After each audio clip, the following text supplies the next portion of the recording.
Hi everybody, so in this video I want to introduce two groups. Over here we have the alkali metals,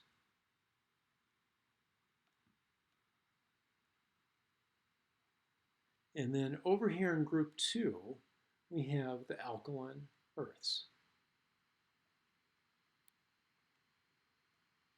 Now all of the elements that occur in these two columns share very similar kinds of characteristics. Let me just rewrite that. That should be the word alkaline.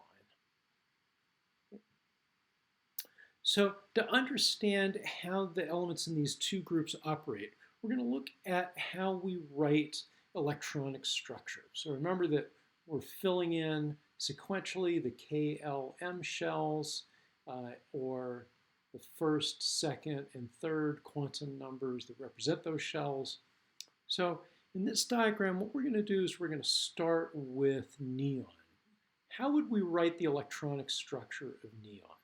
Well, to get to neon, we need to add, we're going to fill the K shell. We're going to add 2 electrons here. The K shell, that's the first shell, so we'll just use the number. It has an s orbital only. There's 2 electrons that go in it, and we'd call it 1s2. Then we're going to fill the L shell, which is the second shell. And for that second shell, we're going to fill in both of the electron positions in the s orbital, and then we're going to fill in all 6 electrons that'll fit into the p. So we can write that as 1s2, 2s2, and p6. And you can add another 2 in here. Some people do, some people don't. Put 2p6 if you want to be extra careful about specifying that those p electrons are in the second shell. So now let's say we want to look at an element like magnesium. So magnesium has 12 protons in its nucleus. It can pull in 12 electrons. We don't want to write this entire notation. We're going to let neon in square brackets count for all of this. So to get to magnesium, we would write magnesium as this. We'll use neon as a shorthand for the first 10 electrons that are going to fill into the lower energy levels in magnesium, and then add all the stuff that comes after neon. So after neon, what do we have? We have the 3s2, a little bit dyslexic here, the 3s2, and then that's it. It's done at 3s2. So this would be the the electron notation for magnesium. How about sodium? Let's take a look at sodium. Sodium would be very similar. We can again use the neon shorthand. It's neon in square brackets, but it's only got 1 electron in that 3s orbital, and so we'll write it as 3s1. Now, the reason why this part is interesting and important is because we've got this guy over here, oxygen. Now remember, oxygen is the single most abundant atom in both the crust and the mantle. And oxygen, to get to the neon gas state, all it has to do is add 2 electrons. Right here, it's sitting out in the 2 what? Let's write out the electron structure for oxygen. For the oxygen atom, oxygen would be,